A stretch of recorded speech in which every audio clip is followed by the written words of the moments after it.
మనందరి కోరిక ఒకటే, హ్యాపీగా ఉండటం. హ్యాపీగా ఉండాలంటే దానికి ముందు చిన్న కష్టం కూడా ఉండాలి. ఎందుకంటే కష్టం తర్వాతే హ్యాపీనెస్ వస్తుంది అని మనకు తెలుసు. అందుకే ఆ కష్టం కూడా మనమే క్రియేట్ చేసుకొని అన్హ్యాపీగా ఉండటం అలవాటు చేసుకున్నాం. అమ్మయ్య రేపటి నుండి మన కష్టాలన్నీ తీరిపోతాయి అనుకుంటాం. అంటే టుమారోలో మన ఆనందాన్ని వెతుక్కుంటున్నాం.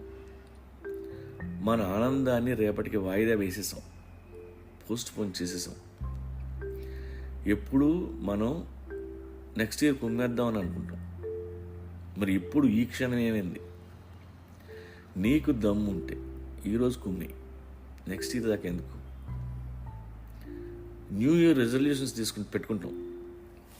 జాన్ 1 నుండి మందు మానేద్దాం, ప్యాకెట్ మానేద్దాం, ఉదయం లేచి